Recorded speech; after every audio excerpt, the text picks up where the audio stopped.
When you're staring at a pair of floor-standing speakers on a page, the first thing that comes to mind is usually the fear of getting something that sounds great on paper but falls flat in your living room.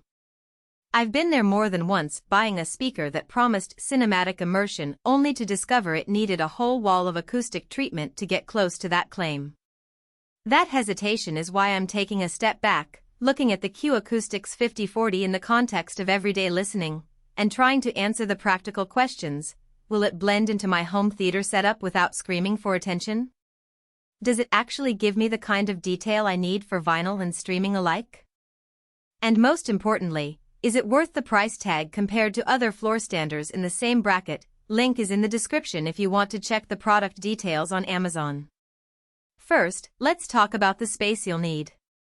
The 5040 stands just under 5 feet tall and weighs a solid 45 pounds per cabinet, so you're looking at a piece that wants to sit on a firm floor, not a carpeted rug that can dampen the bass response. In my own family room, I placed one on the left side of the TV, the other on the right, leaving roughly a foot of breathing room from the wall.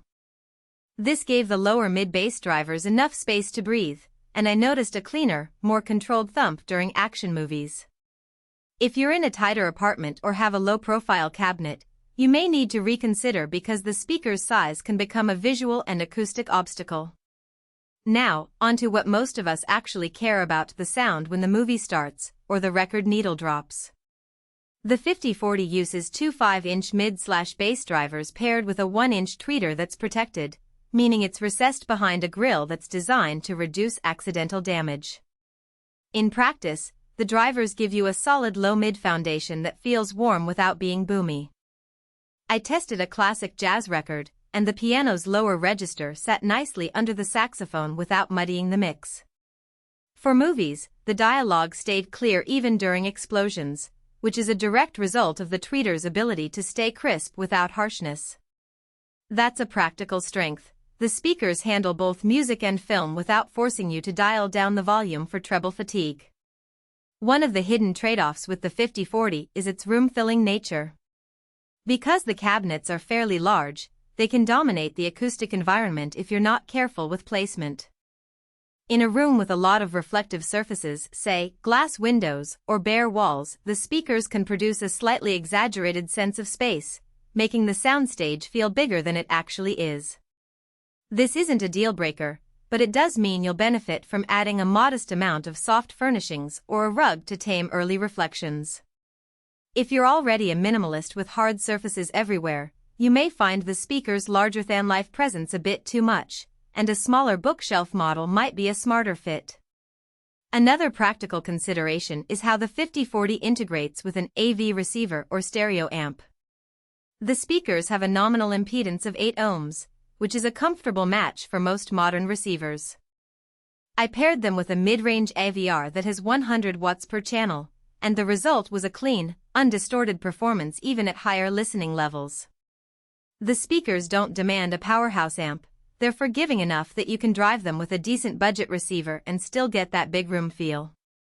However, if you're planning to push them into the 80+ decibel range regularly, a more robust amp will give you headroom and prevent any subtle compression that can creep in when a speaker is underdriven.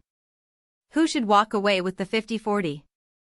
If you have a dedicated home theater or a listening room where the speakers can sit on solid flooring, and you enjoy a mix of movies, TV, and vinyl, these units are a strong contender.